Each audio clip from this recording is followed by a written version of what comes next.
চাকরিতে প্রবেশে কোটা পদ্ধতি বাতিলের দাবিতে আজও রাস্তায় নেমেছে ঢাকা বিশ্ববিদ্যালয় সহ দেশের বেশ কয়েকটি বিশ্ববিদ্যালয়ের শিক্ষার্থীরা। তাদের দাবি, মেধা তালিকা অনুযায়ী নিয়োগ প্রক্রিয়া বহালের। এই আন্দোলনের সাড়া দিয়ে অবস্থান কর্মসূচি পালন করছে বরিশাল বিশ্ববিদ্যালয় সহ আরও কয়েকটি বিশ্ববিদ্যালয়ের শিক্ষার্থীরা। বিভিন্ন স্থানে রাস্তা অবরোধ করে বিক্ষোভ করেন তারা। গতকাল কোটা বাতিলের দাবিতে ঢাকা বিশ্ববিদ্যালয় এলাকায় মিছিল করেন শিক্ষার্থীরা। নীলক্ষেত মোড় হয়ে শাহবাগে অবস্থান নেন তারা। সেখানে 3 দিনের কর্মসূচি ঘোষণা দেন।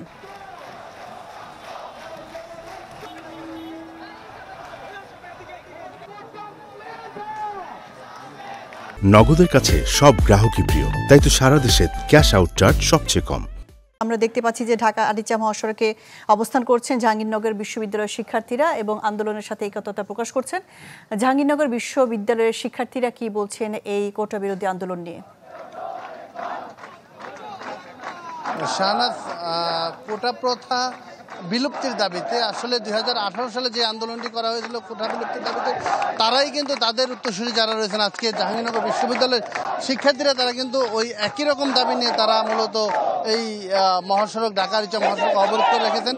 আপনি জানেন যে গত 3 দিন যাবৎ কিন্তু তারা মিছিল করছিলেন, খণ্ড খণ্ড মিছিল করছিলেন। আজকে তারা মূলত এই সড়ক অবরোধ করেছেন, ঢাকা আরিচা মহাসড়ক অবরোধ করে তারা বিভিন্ন দাবি, তাদের দাবিগুলো, বিভিন্ন দাবি সম্বলিত প্লেকার্ড গ্রহণ করছেন।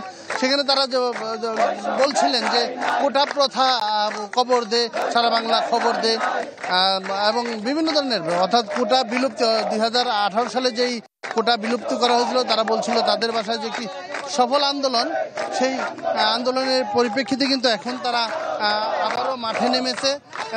সম্প্রতি যে হাইকোর্টের নির্দেশে, হাইকোর্টের রায়ে কোটা পুনর্বহাল করা হয়েছে, তারা সেটি বলছিলেন। আমরা নিশ্চয়ই দেখছেন যে এখানে কিন্তু ঢাকা আরিচা মহাসড়ক অবরোধের পাশাপাশি এখানে দীর্ঘ যানজট তৈরি হয়েছে। তো আমরা একটু চেষ্টা করি তাদের আজকে আসলে দাবিগুলো কি কি। নিশ্চয়ই দেখছেন শাহনাজ যে এখানকার যে কর্মসূচি, তারা সড়ক অবরোধ করে নানা প্ল্যাকার্ড বহন করছে এবং তারা দাবি জানাচ্ছিলেন। তাদের মূলত দাবি গত 18 সালে যে এরকম দাবি ছিল, সেগুলো দাবিতে কোটা প্রথা বিলুপ্তি চায় এবং কোটামুক্ত বাংলাদেশ চায়, এমন দাবি নিয়ে কিন্তু সড়ক অবরোধ করে রেখেছে। শাহনাজ। জি অপু ওহাব। চাকরিতে কোটা পদ্ধতি বাতিলের দাবিতে বিক্ষোভ করছেন বিভিন্ন বিশ্ববিদ্যালয়ের শিক্ষার্থীরা, এ নিয়ে জানাচ্ছিলেন আমাদের সহকর্মীরা।